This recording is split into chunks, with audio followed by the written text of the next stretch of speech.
دوستو، خداوند کا کلام آپ تک پہنچا ہے۔ پلیز لائک اور شیئر لازمی کیجیے۔ God bless you. حزقیل 45واں باب۔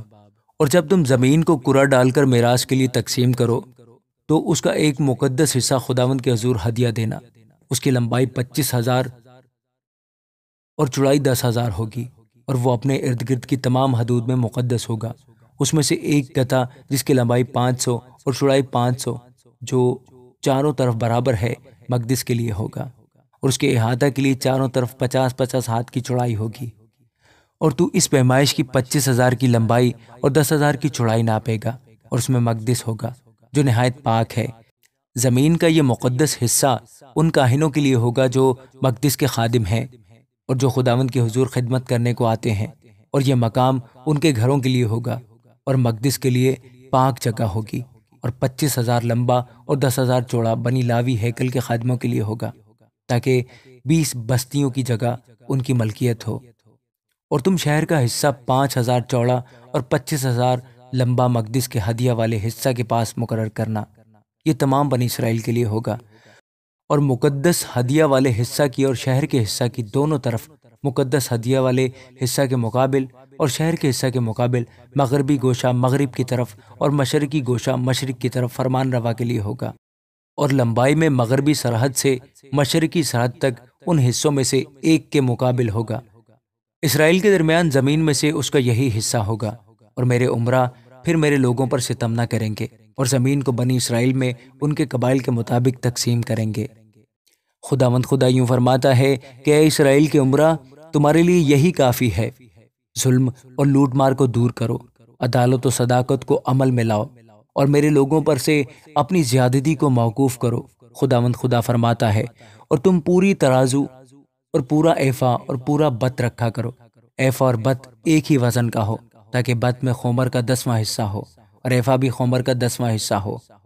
اس کا اندازہ خمر کے مطابق ہو، اور مسکال 20 جیرہ کا ہو، اور 20 مسکال 25 مسکال 15 مسکال کا تمہارا مانا ہوگا۔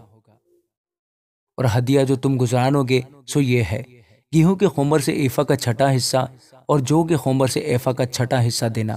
اور تیل یعنی تیل کے بت کی بابت یہ حکم ہے کہ تم کر میں سے جو 10 بت کا خمر ہے ایک بت کا 10واں حصہ دینا، کیونکہ خمر میں سے 10 بت ہیں۔ اور گلہ میں سے ہر 200 پیچھے اسرائیل کی سیراب چراگاہ کا ایک برہ نظر کی قربانی کے لیے اور سوختنی قربانی کے لیے اور سلامتی کی قربانی کے لیے، تاکہ ان کے لیے کفارہ ہو۔ خداوند خدا فرماتا ہے، ملک کے سب لوگ اس فرمان روا کے لیے جو اسرائیل میں ہے یہی ہدیہ دیں گے، اور فرمان روا سوختنی قربانیاں اور نظر کی قربانیاں اور تپاون عیدوں اور نئے چاندوں کے وقتوں اور سبتوں اور بنی اسرائیل کی تمام مقررہ عیدوں میں دے گا۔ وہ خطا کی قربانی اور نظر کی قربانی اور سوختنی قربانی اور سلامتی کی قربانیاں یعنی اسرائیل کے کفارہ کے لیے تیار کرے گا۔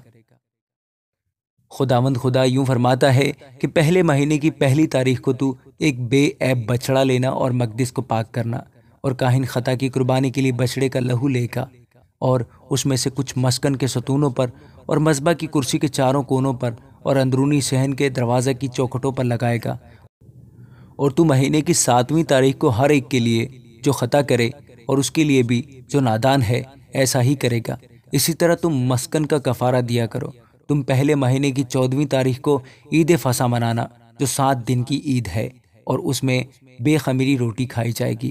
اور اسی دن فرمان روا اپنے لیے اور تمام اہل مملکت کے لیے خطا کی قربانی کے واسطے ایک بچڑا تیار کر رکھے گا، اور عید کے 7ویں دن میں وہ ہر روز یعنی 7 دن تک 7 بے عیب بچڑے اور 7 مینڈے مہیا کرے گا، تاکہ خداوند کے حضور سوختنی قربانی ہو، اور ہر روز خطا کی قربانی کے لیے ایک بکرا، اور وہ ہر ایک بچڑے کے لیے ایک ایفا بھر نظر کی قربانی اور ہر ایک مینڈے کے لیے ایک ایفا اور فی ایفا ایک ہین تیل تیار کرے گا۔